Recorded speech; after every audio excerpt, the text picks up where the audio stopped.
Morning. The Monday after Thanksgiving. If you can't hear it in my voice, I got pretty sick over the weekend. But it's okay because I had a lot of fun with family and ate a lot of food, as I'm sure you all did too.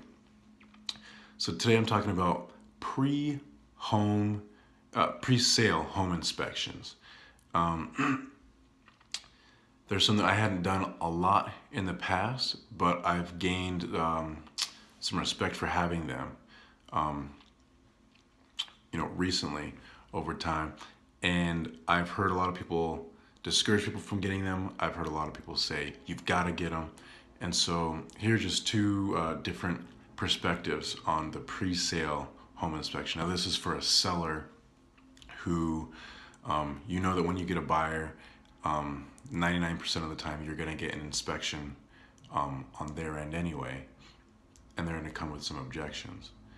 But should you get one yourself? Now, the idea is that you pay an inspector to come into your house before you ever put it on the market, go through it. That way they find any leaks, any things not working that you as the owner might not be aware of, but that odds are going to come up on the inspection when the buyer does it.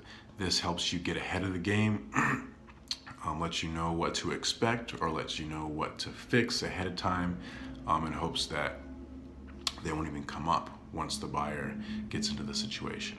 Now, I found that actually, there's a lot of wisdom in that. And I know a lot of inspectors that I trust and that I respect a lot, that I've used a ton as a buyer, that I also use for something like this. It helps you get ahead of the game.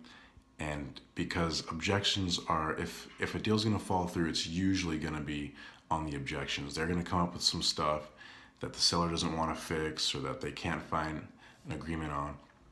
That's what it is. So as much as you can mitigate that risk as a seller as possible, the better.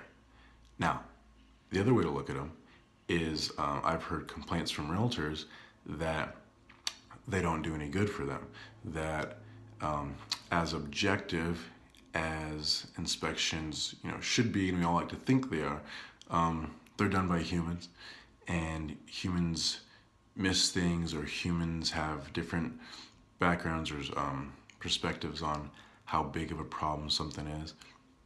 And sometimes you'll get an inspector, and they're a good inspector, and they'll find things, they'll give you a list of things, and you go and fix those, and the buyer uses another inspector, and they come up with a whole list of different things anyway.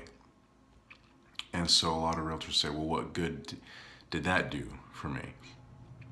So that's two different ways to look at it. It's only a couple $100 usually, unless you're dealing with a huge house, to get an inspection. And if you're selling a house, you're gonna recoup that couple $100, hundreds of fold anyway. I'm a big fan of knowing what I'm dealing with ahead of time and trying to get ahead of it. If their inspector comes up with some other things, well, so be it. But that's two different perspectives on why one would or why one wouldn't get a pre-sale home inspection.